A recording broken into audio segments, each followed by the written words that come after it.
Yeah, these are, they were ventilation tubes that, back when the fire was active directly under us, these would help release the heat, smoke. Now this stuff just sits in here. Sits in the woods. There's a whole bunch of them all throughout the woods. So once in a while in my comments I get the question, when did I start doing YouTube, or what was my first video, or how long have I been doing this? And I thought it would be interesting to return to the very first, it might not be the first video that I put out because I edited them and then put them out at different times, but the very first video I ever recorded, ever made, was here in Centralia, Pennsylvania. And I believe that was Journey with Jay's first video too. Yeah. Who he would frequent this place well before filming any videos. But for me, I think that was the second time I had ever been here before. And actually, Jay, the first time I ever came here, the Graffiti Highway didn't exist. Still wide open. Yep. Blocked off from cars, but you could walk it. Now it's covered in dirt. I'm going to take you down there and show you that. But, I started talking to Jay about Centralia, and he said, there's other things that are here in these woods that a lot of people do not know they're even here. We said, let's come here and show you.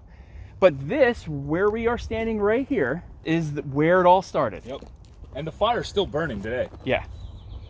It is generally believed that the Centralia mine fire began in 1962 when burning garbage in a municipal dump ignited an exposed vein of coal. Once lit, the fire gradually crept through abandoned mine tunnels towards the town, endangering everything in its wake, including the timber and coal support pillars needed to prevent mine cave-ins.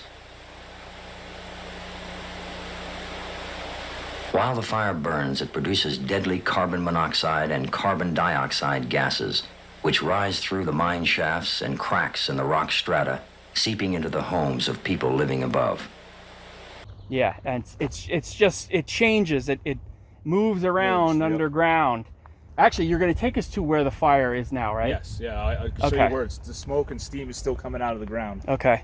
But this is it. If you wanted to see, you always hear about, if you've done any research about Centralia, you've heard about what all started from a fire. And it's basically right here. There's not really a pit. It wasn't really an open mine or anything, but yes, the town would burn their garbage, burn their trash right in this area. In this general area, there was an abandoned strip mine that was being used as a garbage dump.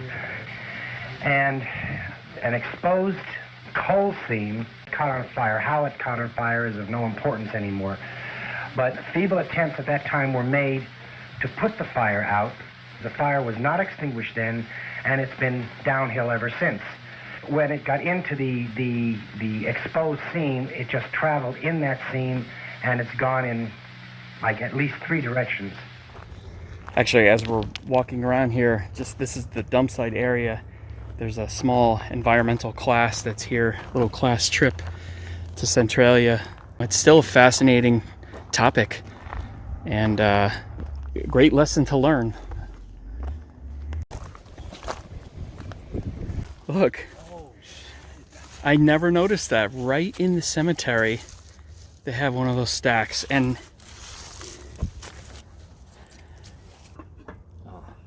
I don't know if that would have been for preventative maintenance, or if they really had an issue directly right here where, the graves were heating up, the bodies were heating up inside the ground. I think I only see one, and it is towards, like you said, the landfill is behind. Yeah, the landfill's right back there, so very interesting. So for those of you who may not have seen any of this in other videos or whatever, this was likely someone's driveway or something, right? A side street. Yeah. And you can just get a lot of this. It's a whole grid of little streets, and every once in a while you'll see some, fire hydrant or some stairs or something, that just little things that they left You know, it'll be interesting to look on one of my favorite websites, historicaerials.com, and you can kind of go back at the aerials from over the years, 30s, 40s, 50s, and you can see what this, like, it would be interesting to see what this was. I mean, there was a school here too. That's a good point. There was a school. This absolutely could have been a school. But like I was saying, just these, you know, curbs and sidewalks that lead to nowhere now. Today, this picturesque mountain community, 100 miles northwest of Philadelphia, is a place where the nation's most extensive underground mine fire has made danger and uncertainty a way of life. Huge vent pipes tower over this community of 1,000 people, allowing poisonous gases and noxious fumes to escape into the atmosphere. Of the 261 mine fires burning in America today, the Centralia fire is the only one which poses a direct threat to the health and safety of residents of a populated area. You were saying about they even tried putting water, like, that's right. They would dig holes down. Yeah, flushing it out. But I think by the time they got funding for all that, the fire already had moved on from where the fire, where they thought was burning underneath them. So it didn't really do anything. That's a shame. Yeah. This is just a waste of money. It really was. So they've just been, I mean, they gave up at some point. Yeah, but I think that was their, like, that's when they just decided to make it eminent domain and just give the people money to relocate. Yeah. And and there's a handful of people that stayed. They fought it in court. Less than 10. Okay. Less than 10 people. And they won, and they were able to live here. Yep.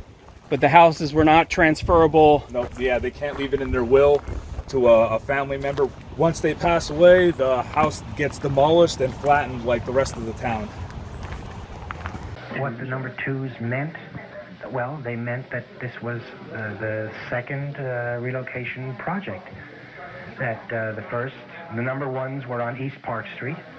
There were 6 or 7 homes that were acquired and destroyed on East Park Street. And now there are 27 homes in what they call a 16-acre area in the second so-called project, or relocation effort. So that's number 2.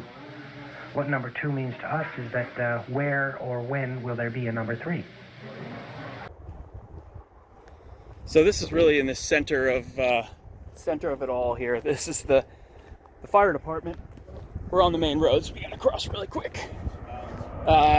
This is the municipal building and the fire department. I wonder how old this fire truck is in here, Jay. Yeah, I don't know. Can't really see in there, but it looks pretty old, but obviously they still, I mean, in the event that they needed a fire truck, this is what they would use. Jay reminded me that it was indeed the fire department who started that fire in the beginning. They were the ones that would burn that trash. Yeah. That, I mean, it obviously wasn't on purpose. They just, you know, they have done it many times before that, and there must have been a crack or something, right? There must have been some sort of not a shaft, but something that led down to one of the mines. Yeah. I mean, it's crazy. Oh yeah, here you go, Centralia Borough. Oh, that's cool. Yeah. Because Centralia doesn't have police anymore, do they? Is this building? No, it's not even used. I don't think so. If this is the police... I don't think so. Like I said, I think volunteers might have the keys for it. If this is the police station, I mean... Yeah. It's got a broken window there. And somebody pulled this used to say Centralia on it, right? So somebody pulled that off, and that's sitting in someone's garage right now.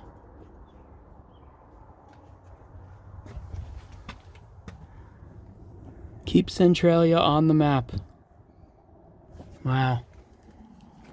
Centralia, Pennsylvania, a small mountainside community. It has a population of about 1,000.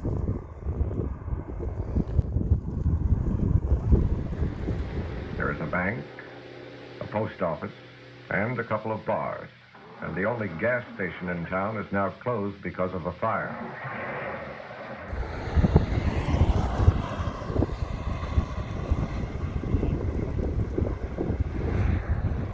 So this was really the spot that kicked everything off, that where they knew there was a problem. Yeah. This was the town gas station. A building here, 2 garage doors, and the gas, we're assuming the pumps were right here because you can see where it was dug up. And the old pavement is still here. Oh yeah, you can see where it's dug up right here. You said that he took the temperature reading of the fuel, and it was over 100 degrees. 175. And he was, 175 degrees, which is way abnormal to be. yeah. So he was like, all right, what the heck happened? In December 1979, Centralians were reminded of the seriousness of their problem when the mine fire heated 8,000 gallons of gasoline at John Coddington's service station to near boiling point. And it's just across from us where that 12-year-old boy was playing in his grandmother's backyard and fell through the ground. We're going to take you over there right now.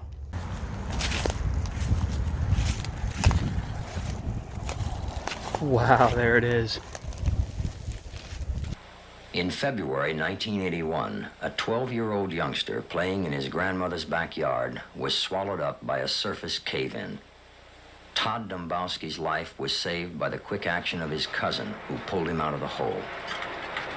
This was his grandmother's house, and he was out there playing. Yeah. Saw the smoke coming out from the ground and said, what the heck is this? And went over and actually fell through, but survived. Yeah. He hung on to the tree roots, and his cousin ended up pulling him up. Then once they got up, they ran across the street for help. Wow, he's got a story to tell. Thanksgiving. Jeez. I went scared and panicked. I almost lost my only child. It's just horrible. I don't even want to think about it. I don't even like being here right now. I want to get out of town. This cemetery is called St. Ignatius, and it's one of 4 cemeteries that are throughout the Centralia area, really being the biggest one. And there's one grave that I want to show you here. This was from a plane crash in 1948. It was a flight 624 headed from San Diego to New York City. A crew of 4, 39 passengers. There was a faulty fire indicator light that went off. So of course the crew believed that there was a fire. They used fire extinguishers on what I don't know, but the CO2 gas built up and got into the cockpit.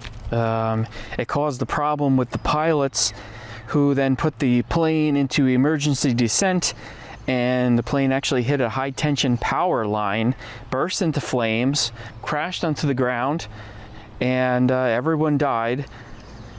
And this grave is basically just unidentifiable bodies or parts. Apparently it was a pretty gruesome scene from what I read.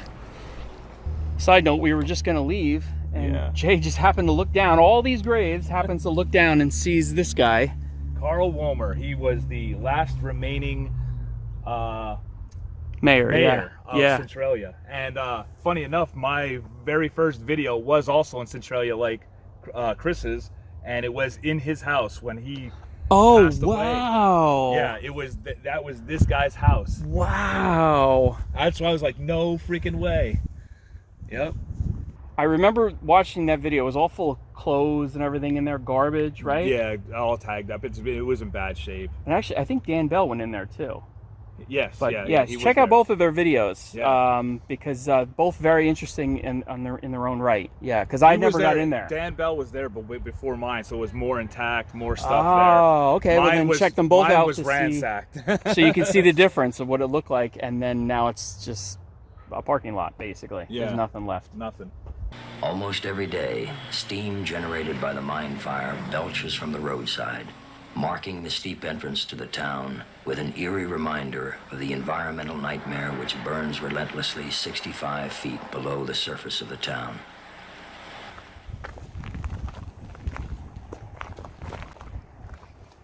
So for those who might not know or might not remember, this is Route 61, the old 61.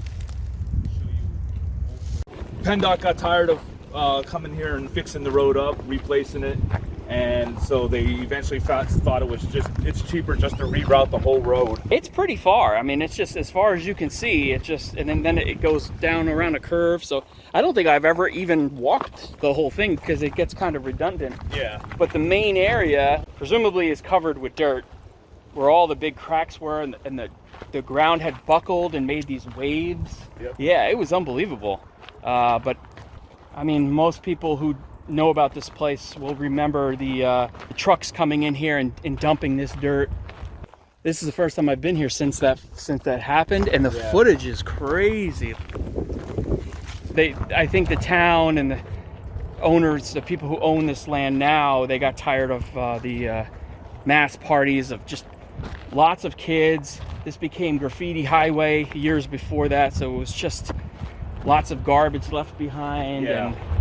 And during COVID, they were like, we don't want to have all this during, social distancing. Boy, I haven't said that in a while.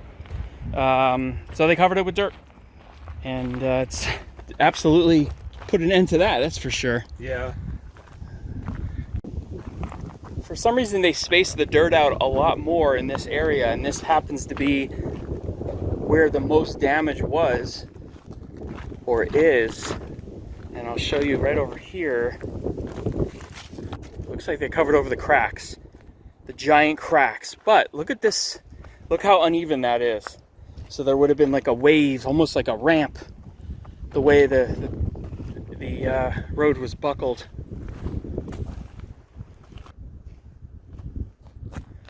There you go, Jay. You didn't think you'd ever see it again. Good old Graffiti Highway. That's cool. You can see how it's still warped. Yep. And it just continues all the way down. We're not going to walk all the way down there because it's kind of redundant, like I said, but I just wanted to show you what it looks like now.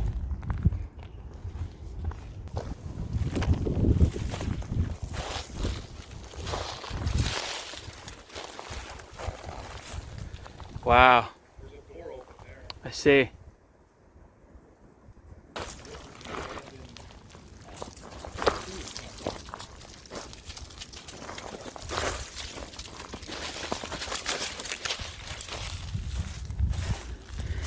It doesn't look that old. Like I said, I'm just going on speculation of it being part of Centralia's bullshit. I mean, it's pretty old, obviously. I mean, you could see some of the... It's got some decent wear and tear.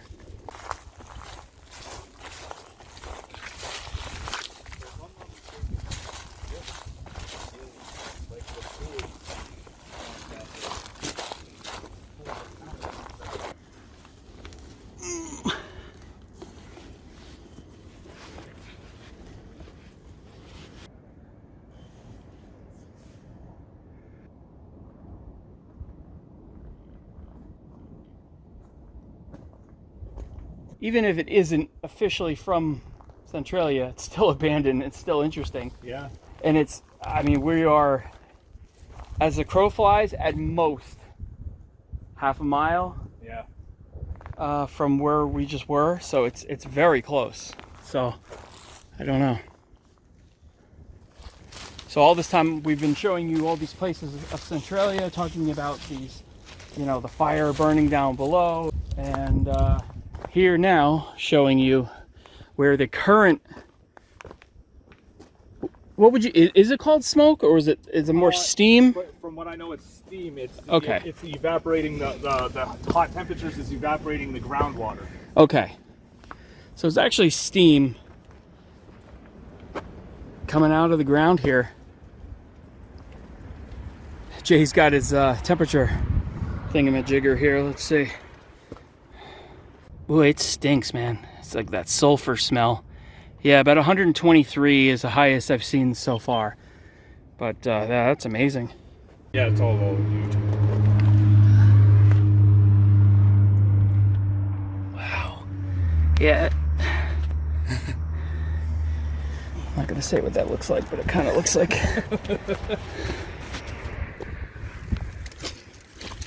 It's quite a steep incline here. We're about maybe a half a mile or something from the highway, from where all that stuff initially happened. And the fire has slowly moved over here. And you know, when we talk about a fire underground, it's not really a fire like you would see in a fire pit or a regular, you know, woods fire. It's, in my opinion, the way I can describe it is it's almost like when there's a campfire that burned really hot and you can't see any visible fire anymore, but you move everything away, you can still see the hot coals. It's like that. This stuff just glows. And anthracite can burn for a long time without a lot of oxygen. So I had heard once that it was estimated that it would burn for another 60 years. Jay said he's read that it would be over 200 years until it's burned. You know, it's way all around, all through the different mine shafts that are below us.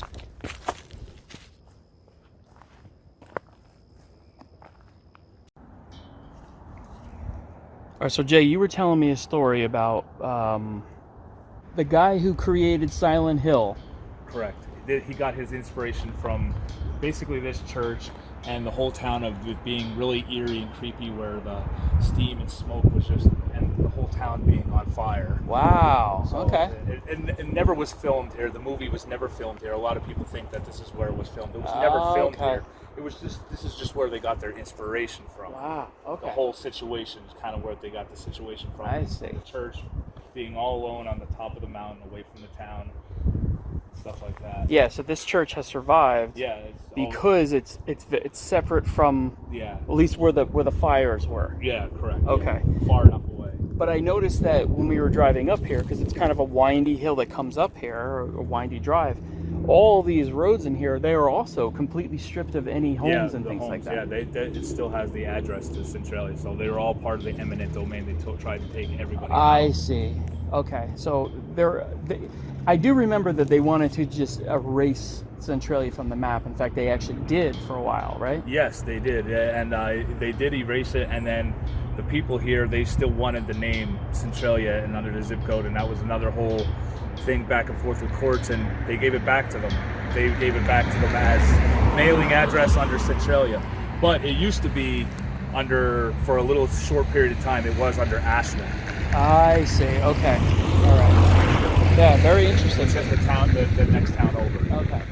But yeah, I just wanted to come up and show you this because this is really, you can see this church from all over. Like when you're down there and where we were, you can always look up at any time and see this beautiful white church. Yeah. And Jay said there are services every Sunday. They never stopped. Nope. Yeah. It's pretty interesting. It's really the only, I mean, there's a couple houses left where people still live in. There's just a handful of people who still live here. Yep. And one day, this will be the very last structure in Centralia. Yep. Crazy. My major concern is to try to get the fire out where it's at, dig it out, and preserve the town intact. Well, I was advised to get a parakeet. And of course, I call it Beauty.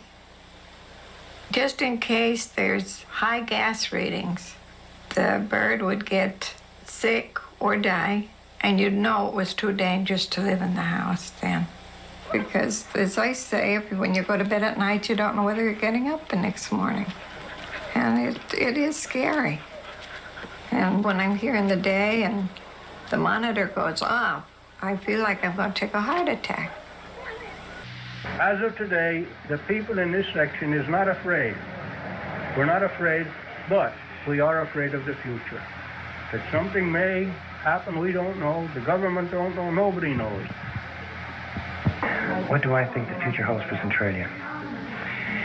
If we continue to let the powers that be have their way with Centralia, it means the death of Centralia.